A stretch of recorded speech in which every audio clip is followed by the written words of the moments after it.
मंत्री केटीआर ने वरंगल एमजीएम अस्पताल मेडिकल कॉलेज में उत्पीड़न किए जाने पर प्रीति नामक एक मेडिकल छात्र की बलि गई है। केटीआर ने आक्रोश व्यक्त किया और कहा है कि कुछ लोग अनावश्यक रूप से प्रीति की मौत को लेकर राजनीति कर रहे हैं। सैफ या संजय को चेतावनी दी गई है। अभियुक्त जो प्रीति की मौत के लिए जिम्मेदार है उन्हें कानूनी तौर पर नहीं छोड़ेंगे। आरोपियों की चेतावनी दी गई है, वे कड़ी सजा दिलवाने में लापरवाही नहीं करेंगे। कांग्रेस एमएलसी जीवन रेड्डी ने पीजी छात्र प्रीति की रैगिंग के चलते आत्महत्या पर दुख व्यक्त किया है। उन्होंने कहा, कॉलेज प्रबंधन और पुलिस ने समय पर कार्रवाई की होती तो यह त्रासदी नहीं होती। पिता द्वारा लिखित रूप में शिकायत किए जाने के बाद भी पुलिस कार्रवाई नहीं कर रही थी। उन्होंने कहा, यह त्रासदी नहीं होती थी अगर उत्पीड़न को लेकर उन दोनों आरोपियों को फटकार लगाई गई होती। उन्होंने इस मामले की जांच एसआईटी द्वारा करने की मांग की है। महिला कांग्रेस अध्यक्ष सुनीता राव ने कहा है, राज्य सरकार ने महिलाओं की सुरक्षा के लिए याचिका दायर की है। प्रीति मामले को लेकर पुलिस द्वारा इन्वेस्टिगेशन में देरी में सुनिश्चित थी और प्रीति के परिवार के लिए न्याय की मांग की गई है। महिलाओं ने डीजीपी कार्यालय का घेराव करने का प्रयास किया है। उन्होंने सवाल करते हुए कहा, अगर इस तरह की घटना केसीआर के परिवार के साथ होती है तो क्या वह खामोश बैठते। उन्होंने कहा है, हम मंत्रियों और विधायकों को के पीछे घूमने से पुलिस की जिम्मेदारियां खत्म नहीं होती और बल्कि उनकी यह भी जिम्मेदारी होती है कि वह आम महिलाओं की भी सुरक्षा करे। सुनीता राव ने आरोप लगाया कि मेडिकल कॉलेज बीआरएस के बदमाशों के हाथों में है। टीपीसीसी ने हैदराबाद में नामपल्ली में आबकारी शाखा कार्यालय के सामने विरोध प्रदर्शन किया। कांग्रेस नेताओं ने चिंता व्यक्त करते हुए कहा कि राज्य में शराब, ड्रग्स और गांजे के इस्तेमाल के साथ अपराध की संख्या भी बढ़ रही है। उन्होंने आरोप लगाया है, शराब और ड्रग्स के नशे में महिलाओं और लड़कियों पर हमले की घटनाएं बढ़ती ही जा रही है और कई मामलों में उनकी हत्या भी की जा रही है। ड्रग्स और शराब का समाज पर गंभीर प्रभाव पड़ रहा है और तेलंगाना में शराब के राजस्व में तेजी से वृद्धि हुई है। शांति और कानून व्यवस्था धूलमुल हो गई है और ड्रग्स, शराब और गांजे की सप्लाई व इस्तेमाल पर रोक लगानी चाहिए। इसके लिए कड़ी कार्रवाई की जानी चाहिए। इसके बाद उन्होंने आबकारी विभाग सहायक आयुक्त को ज्ञापन सौंपा है। मंत्री केटीआर द्वारा टीपीसीसी के प्रमुख रेवंत रेड्डी पर निशाना साधा गया। कांग्रेस पार्टी जिसने 60 साल तक राज किया है, अब तक उसने क्या किया? अभी तो तेलंगाना अपनी सभी समस्याओं का समाधान करते हुए आगे बढ़ रही है। जब पिछले 60 सालों में कांग्रेस द्वारा इस तरह की सामाजिक गतिविधियों पर रोक लगाना संभव नहीं हुआ, तब इतने कम समय में वर्तमान राज्य सरकार कैसे रोक लगाने में सफल होगी। गतिविधियों पर रोक लगाने हेतु समस्याओं पर समय समय पर गौर किया जा रहा है। निश्चित तौर पर समस्याओं का समाधान किया जाएगा। उन्होंने कहा, पिछले 60 सालों तक कांग्रेस को चांस दिया गया, अब तक एक चांस करते हुए कांग्रेस नेता हंगामा खड़ा करते हुए लोगों को गुमराह क्यों कर रहे हैं। पीसीसी के प्रमुख रेवंत रेड्डी ने मंत्री केटीआर को चुनौती दी है। कांग्रेस ने क्या किया है, इस पर चर्चा करने के लिए वरंगल स्थित एक शीरा के पास आए और वहीं पर हम खुले तौर पर चर्चा करेंगे। आप चर्चा में जो कुछ भी कहेंगे वह लोगों को झूठा दिखाई देगा, उसमें किसी तरह की सच्चाई नहीं होगी। नागार्जुन सागर, श्रीशैलम, कल्वाकुर्ती और नेटुम्पाडु और भीमा परियोजनाएं कांग्रेस के कार्यकाल में ही शुरू हुई है। उन्होंने कहा है, बीआरएस नेता कांग्रेस पर केवल आरोप लगाकर अपना पल्ला झाड़ रही है। 7 का वाइज नगर पालिका मामलों के मंत्री केटीआर ने कहा कि सरकार राज्य में सभी पात्र गरीबों के लिए घर की जगह या बनाए घर गए उपलब्ध करा रही है और कैबिनेट सब कमेटी ने घरों से संबंधित मुद्दों पर बीआर के भवन में चर्चा की है। मंत्री हरीश राव, तलसानी, एराबेल्ली, सबिता, मल्लारेड्डी, पुवाड़ा अजय और श्रीनिवास गौड़ ने बैठक में भाग लिया। बैठक में 58 व 59 आदेशों के तहत घरों के भूमि वितरण, नियमितीकरण, सादे डॉक्यूमेंट, नोटरी दस्तावेज और एडोमेट और वक्फ भूमि के मुद्दे पर चर्चा की गई है। और उन्होंने कहा, सरकार राज्य के सभी पात्र गरीबों के लिए घर या घर की जगह देने के लिए प्रतिबद्ध है। उन्होंने कहा, वर्ष 2014 में 25 लाख लाभार्थियों में पट्टी वितरित किए गए। 58वें आदेश के तहत 20,685 घरों से जुड़ी विचार की प्रक्रिया पूरी हो गई है और पट्टे के वितरण का आदेश दिया गया है। कैबिनेट उप समिति ने नोटरी दस्तावेजों से संबंधित मुद्दों पर चर्चा की है। गवर्नर तमिलसाई ने कहा, छात्र अगर मानसिक और शारीरिक तौर पर सशक्त होंगे तभी किसी समस्या का बहादुरी के साथ अपना सामना किया जा सकता है। उन्होंने हैदराबाद में 14वें युवा आदिवासी विनिमय कार्यक्रम के समापन समारोह में भाग लिया है। छत्तीसगढ़, बिहार और उत्तर प्रदेश के छात्रों ने 7 दिनों के लिए आदिवासी युवा विनिमय कार्यक्रम के माध्यम से मनोरंजन किया है। गवर्नर तमिलसाई ने खेल और नृत्य प्रतियोगिताओं में जीतने वाले छात्रों को पुरस्कार दिए हैं। Full of challenges. Definitely, sometimes very painful situation will be there in your life, so that the next step could not be taken forward. But no problem is permanent in this country. Every problem is temporary. But for a temporary problem, some of the children are taking a permanent solution. It is not solution, permanent end to their life. BC welfare association के राष्ट्रीय अध्यक्ष और सांसद और कृष्णैया ने बिहार सरकार पर नाराजगी व्यक्त की है और उन्होंने राज्य सरकार से पूछा है कि हॉस्टल के छात्रों को भोजन हेतु केवल 10 रुपए दिए जा रहे हैं। यह उनके लिए कैसे पर्याप्त होगा? अगर हम होटल जाते हैं तो कम से कम 100 रुपए में खाना मिलता है, फिर यह हॉस्टल में कैसे संभव है? हैदराबाद में आम आदमी नेताओं ने दिल्ली के डिप्टी सीएम मनीष सिसोदिया की गिरफ्तारी पर चिंता जताई है। नामपल्ली स्थित भाजपा कार्यालय के घेराव का प्रयास आप नेताओं द्वारा किया गया और आम आदमी के नेताओं को पुलिस ने ऐसा करने से रोका है। इस दौरान नेताओं और पुलिस के बीच काफी देर तक बहस होती रही और जबकि नेताओं ने भाजपा और सीबीआई के खिलाफ नारे लगाए हैं। पुलिस ने आम आदमी के नेताओं को गिरफ्तार किया है। आप नेताओं ने प्रधानमंत्री पर आपके खिलाफ रंजिश पालने का आरोप लगाया है। भट्टराजू संघ का महासचिव पूर्णचंद्र राजू ने कहा है कि सार्वजनिक शिक्षा प्रणाली को और मजबूत बनाने के लिए नई शिक्षा प्रणाली बनाना जरूरी है। उनका मानना है कि समाज का कल्याण तभी संभव होगा जब गुणवत्ता परक शिक्षा उपलब्ध कराई जाएगी। एपी और तेलंगाना वर्तमान में एमएलसी चुनाव है। स्थानीय संगठन, स्नातक और शिक्षक एमएलसी चुनाव मतदान 13 मार्च को आयोजित किए जाएंगे और इसके लिए तेलुगु राज्य में एमएलए कोटा एमएलसी चुनाव चरम पहुंच रहा है। एपी में 7 एमएलसी और तेलंगाना में 3 एमएलसी का कार्यकाल 29 मार्च को समाप्त होने जा रहा है और टीडीपी नेता नारा लोकेश, बच्चूला अर्जुन, वाईसीपी नेता पोतुला सुनीता, गंगुला प्रभाकर रेड्डी, चल्ला भागीरथ रेड्डी, पेनमस्सा सूर्यनारायण और डोक्का माणिक्या वरप्रसाद का कार्यालय का कार्यकाल समाप्त होने जा रहा है। तेलंगाना में एलिमिनेट कृष्णा रेड्डी, नवीन राव और गंगाधर राव का कार्यकाल भी समाप्त होने जा रहा है। इस पृष्ठभूमि पर केंद्रीय चुनाव आयोग ने विधायक एमएलसी के चुनाव के लिए कार्यक्रम की घोषणा की है। अधिसूचना 6 मार्च को जारी की जाएगी और 13 मार्च तक नामांकन प्राप्त होंगे। 14 मार्च को नामांकन पर विचार किया जाएगा। 23 मार्च को मतदान आयोजित किया जाएगा और उसी दिन वोटों की गिनती होगी। टीडीपी तेलंगाना राज्य अध्यक्ष सानी ज्ञानेश्वर ने कहा, अगर चंद्रबाबू वो एनटीआर के कार्यकाल के दौरान किए गए विकास व कल्याण के बारे में जब जानकारी दी जाती है तो बीआरएस नेताओं को साफ सूंघ जाता है। हैदराबाद में एनटीआर भवन में आयोजित एक प्रेस कॉन्फ्रेंस में बोलते हुए कासानी ने उल्लेख किया, आज क्या हुआ? यह पूछे जाने पर कि पिछले चुनाव में सत्तारूढ़ पार्टी द्वारा किए गए वादे क्या थे।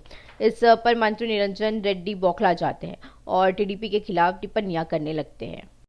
बीआरएस प्रमुख और मुख्यमंत्री केसीआर ने यह स्पष्ट कर दिया है कि सीबीआई द्वारा दिल्ली के डिप्टी सीएम मनीष सिसोदिया की गिरफ्तारी को लेकर बीजेपी की प्ररूप रूप से निंदा की है और उन्होंने आरोप लगाया कि अदानी मामले से लोगों को ध्यान हटाने के लिए मनीष सिसोदिया को गिरफ्तार किया गया है। सीबीआई ने दिल्ली डिप्टी सीएम मनीष सिसोदिया को गिरफ्तार कर दिल्ली सीबीआई कोर्ट में पेश किया है। दिल्ली कोर्ट ने 4 मार्च तक उन्हें सीबीआई की हिरासत में रखने को कहा है। दिल्ली आबकारी नीति मामले में सिसोदिया से पूछताछ की गई, जबकि उन्हें 8 घंटे बाद सीबीआई की हिरासत में लिया गया। उन्हें सीबीआई दिल्ली की राउज एवेन्यू कोर्ट में पेश किया गया। सीबीआई के वकील ने तब अदालत से सिसोदिया को 5 दिनों के लिए हिरासत में देने के लिए कहा। इस पर न्यायाधीश ने सवाल किया, सिसोदिया रिमांड में देने के लिए क्यों कहा जा रहा है? सिसोदिया की अभी तक जांच नहीं की गई है और विवरण बनाना होगा। टीएसआरटीसी घाटे से उबर रही है। आरटीसी नई जमीन तोड़ रही है। हम कई नई योजनाएं ला रहे हैं ताकि ज्यादा से ज्यादा लोग आरटीसी में सफर कर सके। ये शब्द है मौजूदा आरटीसी नेताओं के, लेकिन हिसाब किताब कुछ अलग है। तेलंगाना आरटीसी ने 10,000 करोड़ रुपए के नुकसान के आंकड़े को पार कर लिया है और ताजा जुटाए गए आंकड़े साफ करते हैं कि पिछले साल दिसंबर तक नुकसान 10,762 करोड़ रुपए तक पहुंच गया है और जनवरी को भी मिला दिया जाए तो कुल 11,000 करोड़ रुपए हो गया है।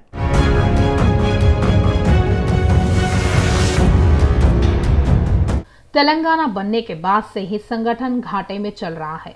2 जून 2014 से जब राज्य का विभाजन हुआ था, 31 मार्च 2015 जब वित्तीय वर्ष समाप्त हुआ, टीएसआरटीसी को 299.64 करोड़ रुपए का घाटा हुआ था। चूंकि यह राज्य के गठन का पहला वर्ष था, इसीलिए घाटा अस्थायी लग रहा था, लेकिन स्थिति में जरा भी सुधार नहीं हुआ। घाटा बढ़ना जारी है। इन 8 वर्षों में अकेले 2022 में कम नुकसान दर्ज किया गया। पिछले साल के अंत में डीजल उपकरण शुरू करना, 1 महीने के भीतर इसे संशोधित करना और इसे फिर से बढ़ाना, राजस्व बढ़ाने के लिए किए गए विभिन्न उपाय, लागत कम करना, वैकल्पिक आय बढ़ाने पर ध्यान केंद्रित करना। नुकसान बहुत कम हो गया है। वित्त वर्ष 2022 के दिसंबर तक 473 करोड़ दर्ज किए गए। उल्लेखनीय है कि नुकसान के बीच यह सबसे अच्छा आंकड़ा है।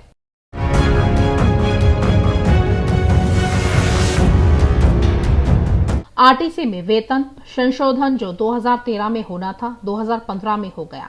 सरकार ने साथ ही 44% फिटमेंट का ऐलान किया, जो मजदूरों की मांग से ज्यादा था।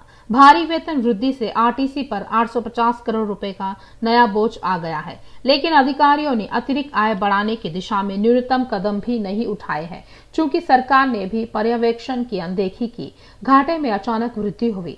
अगले उस वित्तीय वर्ष में 1150 करोड़ रुपए का घाटा हुआ था। आरटीसी के इतिहास में यह अब तक का सबसे बड़ा घाटा है। संयुक्त आरटीसी में भी इतना नुकसान कभी नहीं हुआ। उस वेतन पुनर्निरीक्षण से संबंधित बकाया राशि का आधा भुगतान किया जाना बाकी है। बॉन्ड के रूप में देय 288 करोड़ रुपए की राशि यथावत बनी हुई है। इसका भुगतान करने से केवल घाटे का ढेर बढ़ेगा। –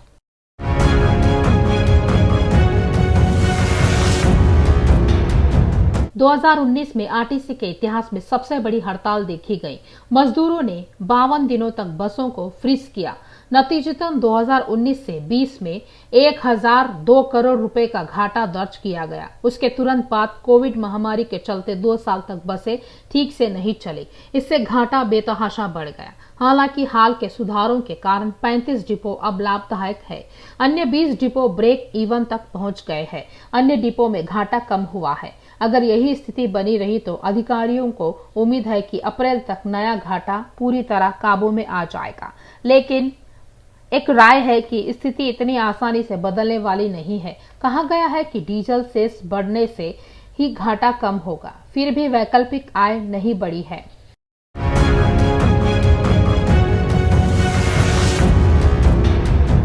हाल ही में आरटीसी सरकार ने घाटे का आंकलन सामने रखा है।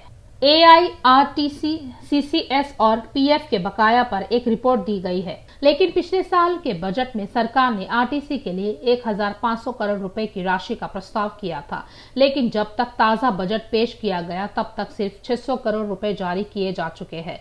नए बजट में और राशि मिलने की उम्मीद थी। उसी राशि का फिर से प्रस्ताव किया गया और असमंजस की स्थिति पैदा हो गई।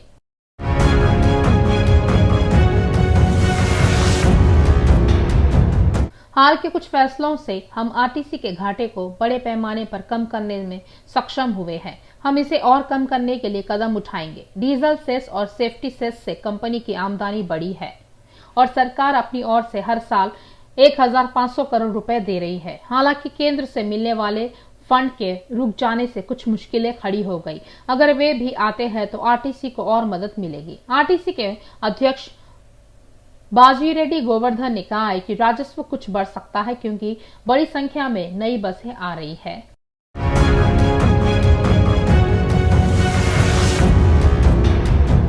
यह देखा जाना बाकी है कि अगले साल मुनाफे का पालन किया जाएगा या नहीं। पुलिस ने बैच छात्र नवीन की हत्या की रिमांड रिपोर्ट में सनसनीखेज बातें का खुलासा किया है।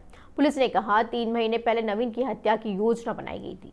16 जनवरी को पार्टी के नाम पर गेट टुगेदर पार्टी का आयोजन किया गया और इस योजना को 17 फरवरी को योजनाबद्ध तरीके से नवीन की हत्या की गई। एक रिमांड रिपोर्ट में कहा गया है कि हरिहर कृष्णा ने नवीन की हत्या के बाद अपने दोस्त हसन के यहाँ ब्रह्मानपल्ली में रहा। उसने नवीन की हत्या की जानकारी प्रेमिका को दी। इस पर उसने उसे पुलिस के समक्ष आत्मसमर्पण करने के लिए कहा, लेकिन उसने उसकी बात न सुनकर वरंगल चला गया। सीसीटीवी फुटेज में देखा गया है नवीन और हरिहर कृष्णा ने 17 फरवरी को रात 9 बजे पेट्टा अमरपेट स्थित तिरुमला वाइन के निकट शराब पी और एलबी नगर, नागोल, मुसाराम बाग, सैदाबाद, चैतन्यपुरी और कोतापेट में घूमते रहे। पुलिस ने कहा रात 12 बजे के दोनों के बीच युवती के साथ प्यार को लेकर तकरार हुई। इस विवाद के दौरान हरिहर कृष्णा ने नवीन को जोर से धक्का देकर नीचे गिराया और उसका गला दबा दिया। इसके बाद उसने चाकू से उसके अवयव अलग कर दिए और आरोप है कि अपना मोबाइल हैदराबाद में घर पर छोड़ दिया। पुलिस ने कहा नवीन की हत्या के बाद वह कोदाड़ा, खम्मम और विशाखापट्टनम 2 दिनों तक घूमता रहा। 23 फरवरी को वरंगल पहुंचा और उसने हत्या के बारे में अपने पिता को जानकारी दी। अगले दिन वह ब्रह्मानपल्ली हत्या स्थल पर गया और उसने नवीन के शरीर के अंगों के साथ शव को जला दिया। पुलिस ने हरिहर कृष्णा को 14 दिनों के लिए चल्लापल्ली जेल भेज दिया है। हैदराबाद में एक डॉक्टर ने खुद को गोली मारकर आत्महत्या कर ली। Doctor Mazaruddin Jubilee Hills road number 7 पर रहते थे। उन्होंने पॉइंट ब्लैंक रेंज वाली बंदूक से खुद को गोली मार ली। डॉक्टर मजरुद्दीन गंभीर रूप से घायल हो गए थे। उन्हें अपोलो अस्पताल में ले जाया गया। अस्पताल में उपचार के दौरान उनकी मृत्यु हो गई और पुलिस ने एक मामला दर्ज किया है और जांच अभी शुरू है। माना जाता है उन्होंने परिवार के कारण के चलते आत्महत्या कर ली है। डॉक्टर मजरुद्दीन MIM विधायक अकबरुद्दीन के करीबी थे। हैदराबाद में चेन स्नैचरों द्वारा लूट की घटनाओं में इजाफा हो रहा है। हयात नगर में चेन स्नैचिंग घटना घटी है और लुटेरों ने सुनीता नाम की महिला के गले सोने की चेन छीन ली और फरार हो गए। वह किराना दुकान चलाती है और दुकान में उसका ध्यान भटकाकर लुटेरे ने घटना को अंजाम दिया है। लुटेरा योजना के अनुसार आया था। 2 लोग बाइक पर पहुंचे। दोनों ने अपने चेहरे पर मास्क पहन रखा था, जबकि एक ने हेलमेट पहनी हुई थी। दूसरा बाइक से उतरकर दुकान में गया और ध्यान भटकाकर गले से चेन छीन ली। वह बाइक पर फरार हो गया, जबकि बाइक चलाने वाले बाइक चालू ही रखी थी। अपराध रोकने और अपराधियों को सजा दिलाने में पुलिस स्टेशनों की एक अहम भूमिका होती है।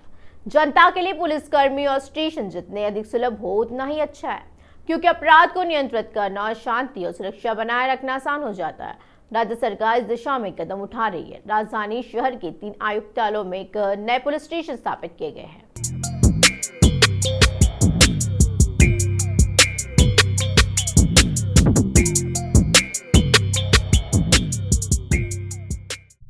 पुलिस व्यवस्था की भूमिका समाज में शांति और सुरक्षा बनाए रखने और शांतिपूर्ण वातावरण बनाने में प्रमुख भूमिका निभाती है। न केवल महत्वपूर्ण परिस्थितियों में बल्कि आम लोगों के लिए भी हर दिन चैन की नींद सोना, इसके पीछे पुलिस का प्रयास है। अपराध को नियंत्रित करना, अपराधियों को दंडित करना और इसे दोबारा होने से रोकना।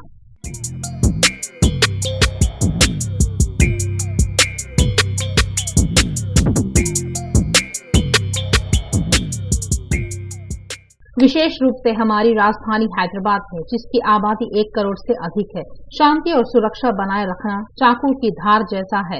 इसके लिए आवश्यक स्टेशन और स्टाफ होना चाहिए। हालांकि शहर के 3 आयुक्तालयों में पहले से ही मजबूत पुलिस व्यवस्था है। राज्य सरकार ने इसे मजबूत करने के लिए कदम उठाए हैं। इसके लिए और नए पुलिस स्टेशनों की स्थापना की गई है। इनमें कानून और व्यवस्था और यातायात पुलिस स्टेशनों के साथ साथ महिला पुलिस स्टेशन भी है।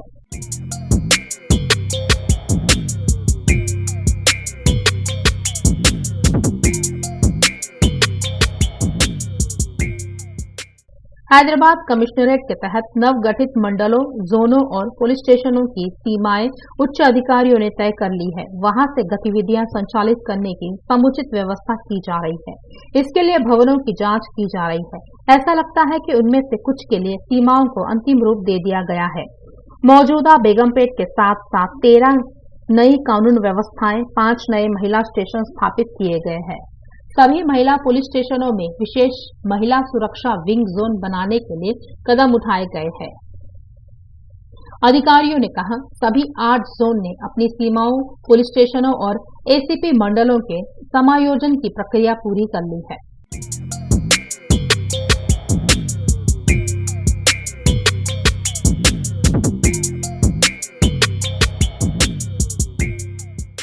मध्य क्षेत्र में एबिट्स रोड और नामपल्ली पुलिस स्टेशनों को एबिट्स ACP डिवीजन के रूप में स्थापित किया गया है। चिकड़पल्ली और मुशीराबाद PS को मिलाकर चिकड़पल्ली डिवीजन बनाया गया। पुराने Gandhinagar police station, lake police station और नव स्थापित दोमलगुड़ा पुलिस स्टेशन को नए गांधी नगर मंडल में मिला दिया गया है। पुराना सैफाबाद पुलिस स्टेशन और नवगठित हैदराबाद स्टेशनों को सैफाबाद ACP डिवीजन में मिला दिया गया है।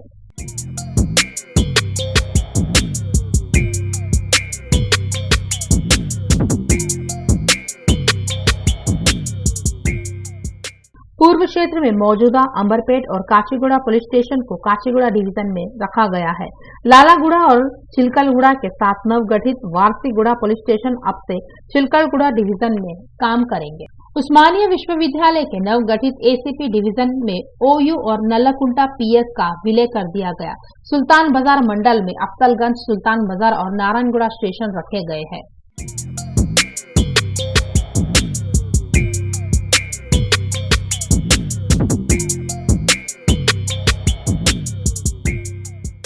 उत्तरी क्षेत्र में बेगमपेट, बोयनपल्ली और नवगठित ताड़बंद पीएस को बेगमपेट एसीपी डिवीजन में रखा गया है। गोपालपुरम, तुकाराम गेट और मारेडपल्ली पुलिस स्टेशनों को तत्कालीन गोपालपुरम एसीपी डिवीजन में जारी रखा जा रहा है। पुराने मंडल महंकाली में रामगोपालपेट, महंकाली व बाजार पुलिस स्टेशन भी रखे गए थे। बोलारम, तिरुमलागिरी और कारखाना पुलिस स्टेशनों को नवगठित तिरुमलागिरी एसीपी डिवीजन में मिला दिया गया।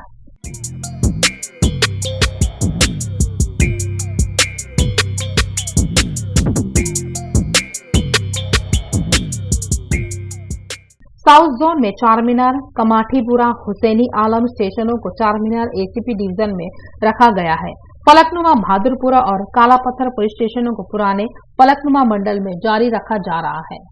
मुगलपुरा, छपरीनाका और शालीबंडा स्टेशनों को नवगठित छपरीनाका डिवीजन में स्थानांतरित कर दिया गया। मीरचौक में मीरचौक, भवानी नगर, रैन बाजार स्टेशनों में रखा गया है। लेकिन पश्चिम क्षेत्र में बंजारा हिल्स नवस्थापित मासब टैग स्टेशनों को मजबूदा बंजारा हिल्स एसीपी के अंतर्गत रखा गया है। जुबली हिल्स और फिल्म नगर के नए स्टेशनों को नवगठित जुबली हिल्स डिवीजन में मिला दिया गया है। पंजागुट्टा और नए स्टेशन रहमत नगर को पुराने पंजागुट्टा एसीपी मंडल में रखा गया है। एसआर नगर और बोराबोंडा नए पुलिस स्टेशनों को नए एसआर नगर मंडल में मिला दिया गया है।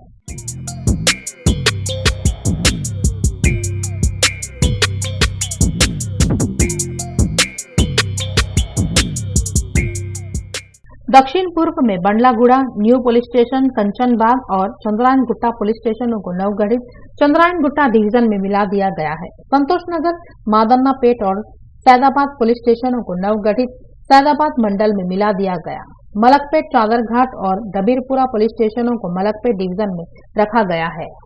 वेस्ट में आसिफ नगर डिवीजन में आसिफ नगर, हुमायूं नगर व हबीब नगर पुलिस स्टेशन रखे गए हैं।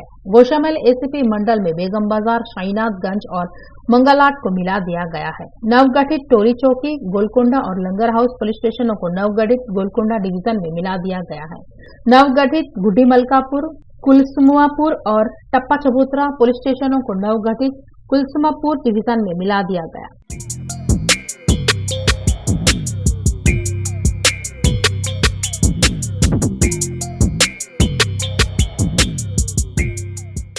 जोन के लिए मजबूत महिला पुलिस स्टेशनों के साथ साथ एक नया महिला पुलिस स्टेशन स्थापित किया गया है और इन सभी को जोन के लिए महिला सुरक्षा विंग में जोड़ा गया है। मौजूदा ट्रैफिक जोन के साथ ही एक नया ट्रैफिक डीसीपी 3 स्थापित किया गया है।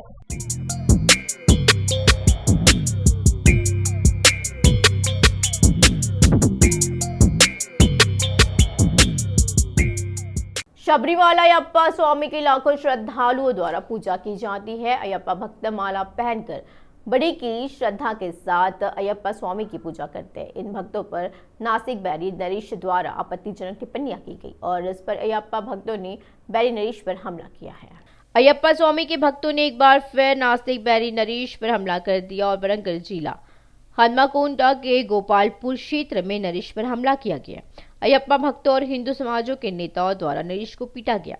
नरेश ने एक बार फिर अयप्पा स्वामी पर विवादास्पद टिप्पणी की है। इसके साथ नरेश, जो पुलिस वाहन में सुरक्षा के साथ यात्रा कर रहे थे, उसे भक्तों के नीचे खींच लिया और पिटाई की है। दूसरी ओर नरेश ने कहा उसने पुलिस से रक्षा करने के लिए कहा था। पुलिस वाहन में रहते हुए उस पर हमला किया गया। उन्होंने कहा उनका पीछा किया गया और एक